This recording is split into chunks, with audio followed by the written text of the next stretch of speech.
I'm Reverend Statnton Jogannah, and I'm the founder of You Feed Them, and it's a wonderful privilege to be here with Gold TV today. So, You Feed Them started during the COVID pandemic, and we're a registered NPC that is dedicated on reaching out to communities that are really struggling to get by, more so the underprivileged. And how we actually got down to engaging such communities is what we were seeing on TV, what we were seeing around our communities, and that's where poverty seems to be on a constant rise. And with that, we saw the great need of trying to do something in trying to help and make a difference. And so the very start of this organization was based on the words of Jesus taken from the Bible. And it was a situation whereby there were multitudes of people and there was not enough food to feed these people. And so some of the workers of Jesus said to Jesus, send them away because we can't care for them. But Jesus said, no, you feed them. And he performed a miracle, and ultimately everyone ate that day. And so that's the motivation for this organization, is that there is a need out there. And sometimes I think we want to push it aside. We want to look past it. But I think we can make a difference, and we can reach people in the time of dire need. We all have resources in some way, and to make use of those resources is easy. A little thing as going and spending time with someone, encouraging people. It doesn't necessarily have to be with finances, but just being there with people. And this is what it means to make a difference in our communities. It's adding hope to people who feel hopeless. And so You Feed Them exists for exactly that. And we don't want to reinvent the wheel. What we do is partner with existing organizations. And there are many people that's doing great work out there. Unfortunately, they are under-resourced and they can't meet the needs that they want to meet. And so we sort of partner with them in a sense that we try and supply the needs in where they are lacking. So we partner with existing NGOs, and that seems to be working quite well. Almost. Amazing. That's what we need. Okay. You know, like the way you're talking, you can see that you made a reference in the Bible, but your verse is on humanity, feeding people, helping people, helping people. That's what we want. Okay. We can never say somebody should not believe and not talk about their beliefs. It's impossible. But when you make it too much of it, then it becomes... Nah, I get you. I get you. Yeah, because it's humanity at the end of the day. You want to help. Yeah, absolutely. Whether Christian or no Christian, you want to give people who can afford food to eat and be able to live. That's the main thing. That's what we're looking for. Okay. So let's go to the next question. The next question is that ever since you've created your organization, what are the two major projects that you've accomplished successfully? Whether you partner with somebody or not, but things that you've done that you were like proud of and that possibly touched a whole lot of people. So two of the major achievements I could say that You Feed Them has definitely been impactful in. Recently we had the KZN floods, and that brought a whole lot of devastation to that province. And so here we are in Gauteng, and we're a small organization reaching out to organizations within our reach, basically. But the challenge was put to us in that how can we make a difference? So the challenge was put to us as to how can we make a difference in KZN, even though it's another province. And this is amazing. You know, we put word out and we say to our friends and our colleagues that we want to assist the flood victims in KZN. And that was amazing how everyone came together. We managed to get resources, tons of resources with food and water and so forth. And we went down to KZN, in particular Tongat, where they had their water infrastructure was damaged. It was, they had no water. So people were really struggling with water. And so people came together here in Gauteng, the schools, everyday ordinary people, you know, just hearing the news and wanting to help. Companies, but we all came together for one purpose, and that was to go and make a difference out in KZN. And so we managed to do that, and it was a huge success, so much so that in 1 month we managed to do that twice. because people just felt the need to continue to, to assist the people out there in KZN, which was really great, and they were very encouraged as well. The other way in which I think we are making a difference in our community is reaching the homeless.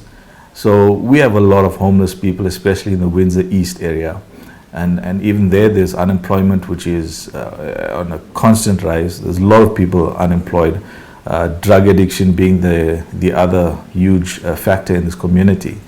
And so we reach out to such people. We feed them, obviously. But also we try to get those who are caught up in drug addiction into rehabilitation centers. And further to that is we try to then connect them to their families so that they can go back home and not back to the streets. And so that's part of the work that we're doing in our community, and it's amazing to see how the community is coming together to make this possible. So everyone needs help out there. We look at people on the streets, and I think sometimes we turn a blind eye to them. But we should never do that, because they are there, and they are people, and they need to be reached. And so our focus is on reaching the homeless and just to give them a bit of hope that it can be okay, it will be okay. If only we could all come together a bit more, I think we can make a huge difference in our communities. I think my encouragement to people who are going through difficulties right now, and we are all in some way going through some form of difficulty, but I think most of our youth, with our unemployment rate being so high, and the poverty levels of our country, people are really struggling, people are discouraged, people need hope. But I want to tell you that there's always hope. I can relate to coming from a bad past, a past where I struggled as a person. I struggled a bit with drugs. I left school when I was in Statnton 8. People didn't think much of me. I used to be the sort of guy who used to hang around in the corner with no hope, no future. And that's how I thought my life would be. But as time went by, I realized, and again, that's through my faith, that there is more to life. And, today I can say that I've achieved much, and it's through having a spirit of perseverance, of not giving up. I think sometimes we give up too easily, but we should never give up. We should be steadfast in wanting to achieve what we want to achieve. And so through my perseverance and through the grace of God, I finished my studies at the Baptist Theological College, and I graduated with an honors degree. I'm now a qualified chaplain who's working with the police and the paramedic service. I'm the chairman of Northwest Christian School, which is a wonderful school. And doing the work that I'm doing, the founder of You Feed Them, and reaching out to communities. So my encouragement is the sky's the limit. We need to stop looking down on ourselves and look at how much of opportunity there is out there. And you can achieve if you put your mind to it. And the thing is, no one's gonna wait on you and give you opportunities. You need to reach out and grab those opportunities for yourself, and have the mindset of saying, I can do all things, because we can do all things if we are steadfast and if we do not give up. For me, the thing that makes me excited about what I see that's going on in the world, but I want to bring it closer home. I want to bring it closer to our communities, because I see many organizations, and I don't want to reference them as little organizations, because they're doing big things. And it encourages me to see how people are involved in wanting to make a difference in the lives of those who can't make a difference for themselves. And I see a lot of that in our communities. But what makes me a bit saddened in that is that no one's sort of partnering with them, no one's sort of helping them. And like I said earlier, such organizations need help, because they're doing great work out there. And so for me, I'm encouraged to see how many little organizations are actually doing stuff out there, and they're doing great work. And so that really makes me happy to know that I'm part of something in making this wheel turn, in trying to make a difference in our country. Amazing, thumbs up. So let's go. Gold is an inspirational show. This is saying that evil flourishes when a good man stands by and do nothing. just the way you feel the need to help people in the community is the same way we felt it years back to say, let's create a show that's going to motivate people, not a reality show. Not a show that's just... I get you, yeah. So what do you wish for Gold? Okay, so my wish for Gold is to continue doing what you're doing. Continue to reach and aim for great heights. Continue to aim for something because you are sure to hit it. And just doing what you guys are doing is an inspiration to me, for example, as a founder of an NPC. It encourages me to know that Gold is actually acknowledging this, and we don't do it for acknowledgement, but it's good to have partnerships. Two hands is better than one, and so I think what Gold TV is doing is very influential, and it can be more influential the more we are exposed to this. And I think Gold TV is doing a wonderful job in bringing out organizations like the little organizations that I spoke of, in referencing them so that we could again make a bigger impact. I mean, if people don't see, how will they know? So in that regard, Gold TV, I believe, is doing a wonderful job. I think people can live an impactful life more so is when they actually start reaching out.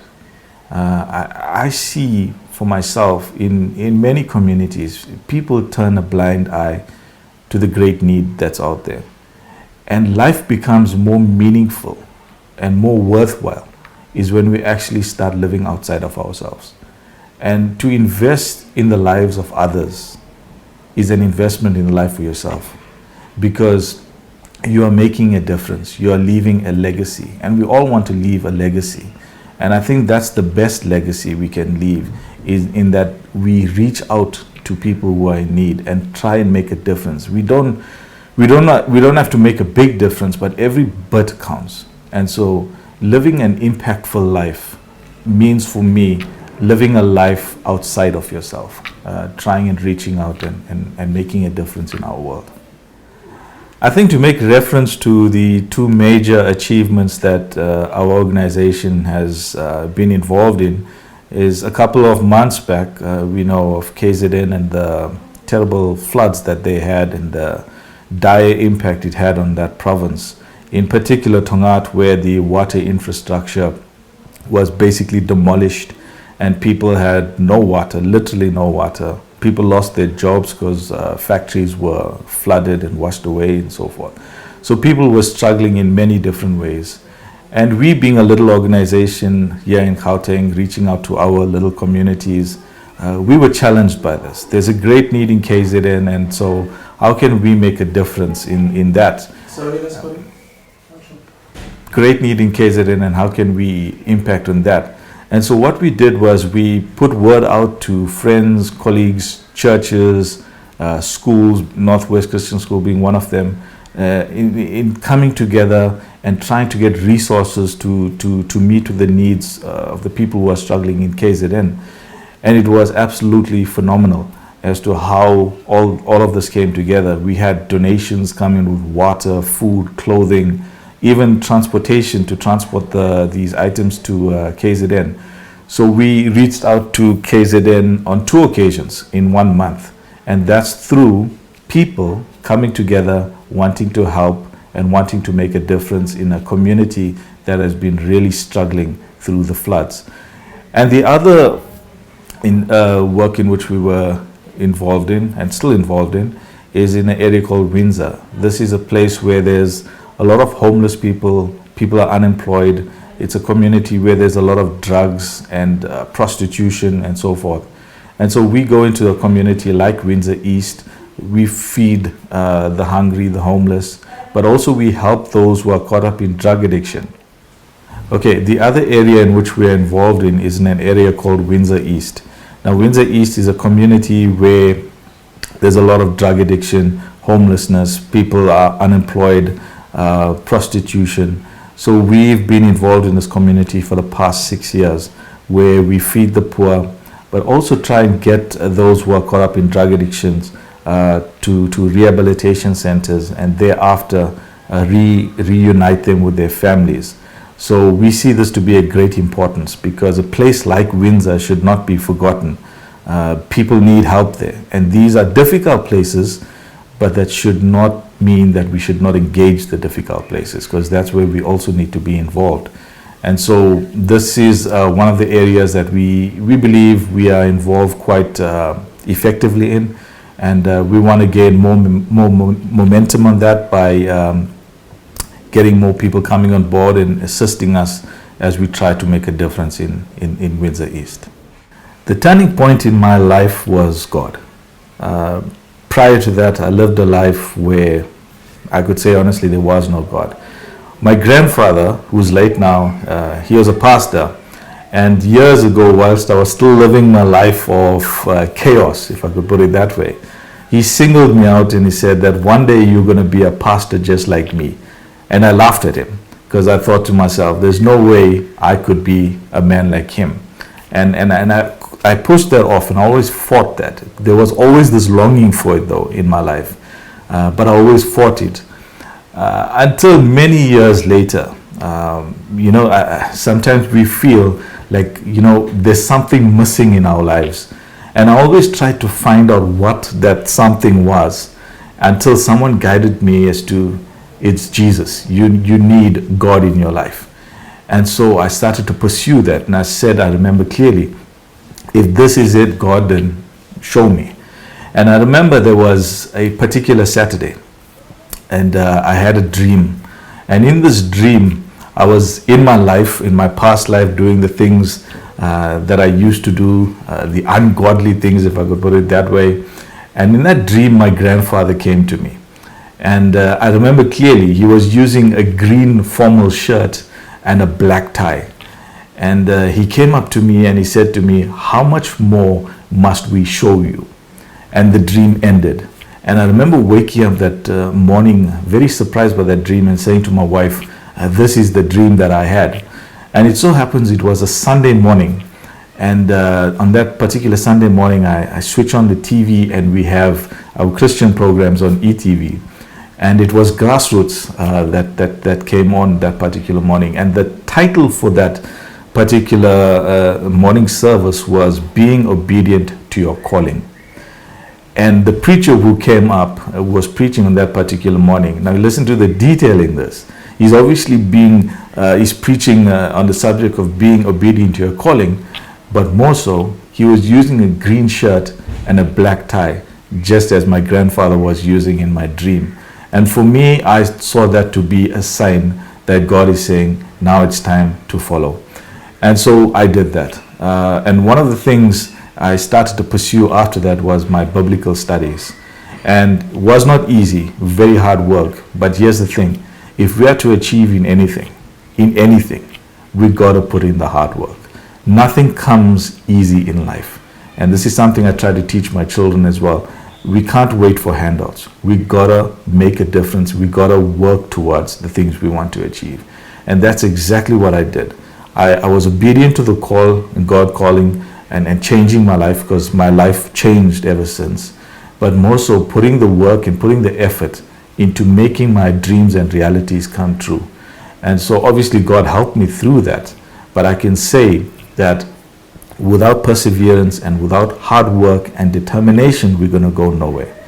But when we do these things, when we work hard, when we are determined and we are persistent in the things we want to achieve, the sky's the limit. So it's up to us. As our great leader once said, Mr. Nelson Mandela, it's in our hands what we want to make of our lives and of our country.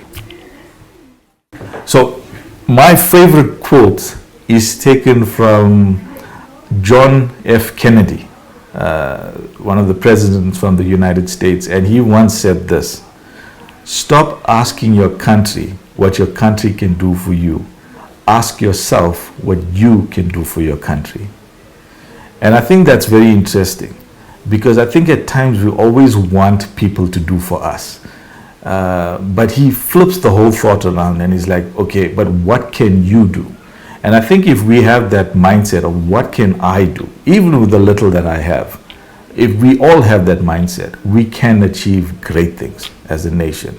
So the words of John F. Kennedy has really been an inspiration for me in that what can I do as a person to make a difference in our country.